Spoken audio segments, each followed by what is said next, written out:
Update. Good afternoon. Thanks for tuning in to NBC News Daily. I'm Mackenzie Junikin with your Midday Ark-La-Miss update.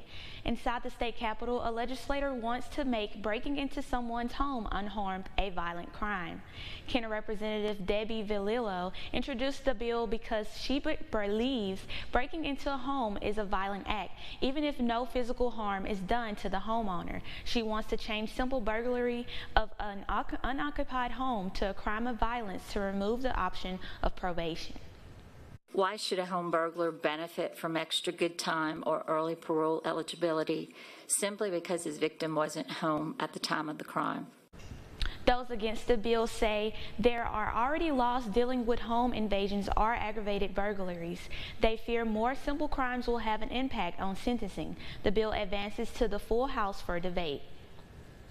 3 cities in Louisiana have ranked in the top 10 of America's most dangerous cities, and now the issue of a crime is making its way into the race for Louisiana governor.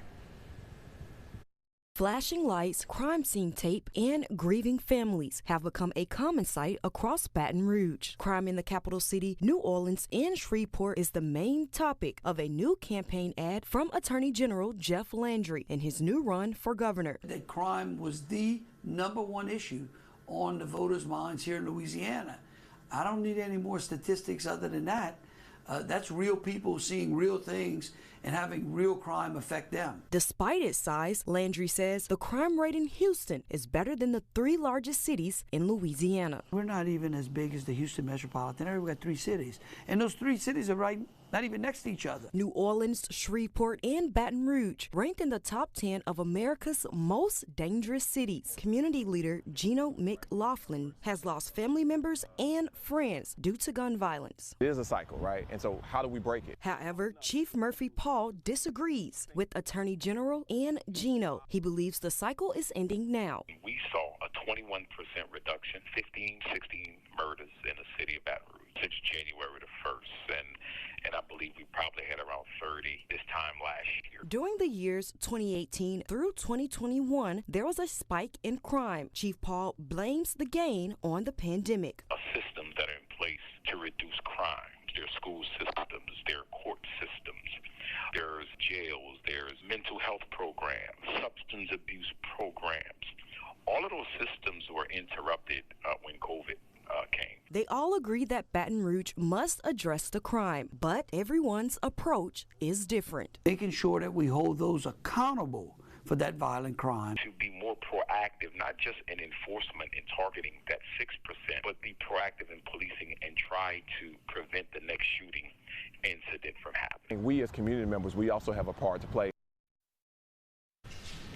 There are less than 1,500 tickets for this year's St. Jude Dream Home. This year's 4-bedroom home built by Berco Construction is nearing completion in Frenchman's Bend and is valued at $400,000.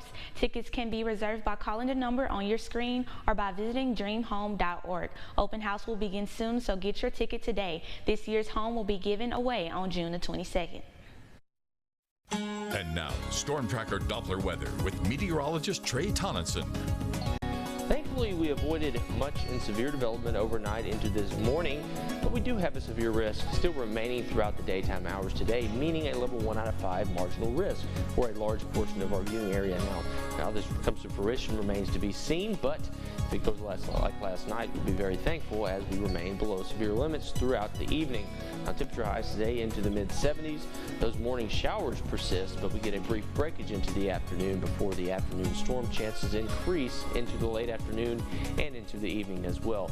Now, temperature lows tonight, much cooler than they were the night previous. We'll see them down into the low 50s tonight, and that's decently chilly compared to the past few nights alike.